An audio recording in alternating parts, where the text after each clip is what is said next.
मैंने लिफ्ट में एक छोटे बच्चे को आइसक्रीम खाते हुए देखा। ठंड का मौसम था और बच्चे की तबीयत खराब हो सकती थी, तो मैंने चिंता जताते हुए सहजता से कहा, आज बहुत ठंड है, इसे खाने से तुम बीमार हो जाओगे।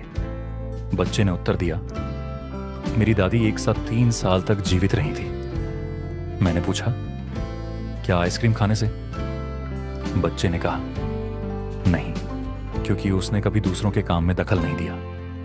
कितना गहन ज्ञान दे गया था वो बच्चा।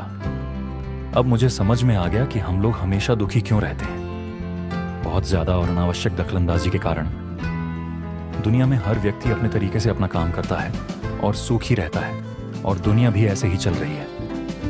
मगर हम हैं कि अनावश्यक रूप से दूसरों के काम में दखल अंदाजी करते हैं और दुखी होते हैं, जबकि दूसरों को उससे कोई फर्क नहीं पड़ता है। मोरल: अपने काम से काम रखेंगे तो सुखी रहेंगे, और दूसरों के काम में टांग अड़ाएंगे तो हमेशा दुखी रहेंगे। मैंने लिफ्ट में एक छोटे बच्चे को आइसक्रीम खाते हुए देखा। ठंड का मौसम था और बच्चे की तबीयत खराब हो सकती थी, तो मैंने चिंता जताते हुए सहजता से कहा, आज बहुत ठंड है, इसे खाने से तुम बीमार हो जाओगे। बच्चे ने उत्तर दिया, मेरी दादी एक साथ 3 साल तक जीवित रही थी। मैंने पूछा, क्या आइसक्रीम खाने से? बच्चे ने कहा, नहीं, क्योंकि उसने कभी दूसरों के काम में दखल नहीं दिया। कितना गहन ज्ञान दे गया था वो बच्चा।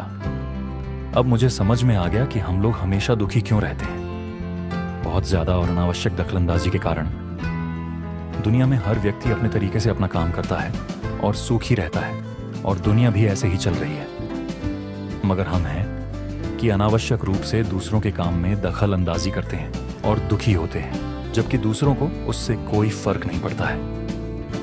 मोरल: अपने काम से काम रखेंगे तो सुखी रहेंगे, और दूसरों के काम में टांग अड़ाएंगे तो हमेशा दुखी रहेंगे।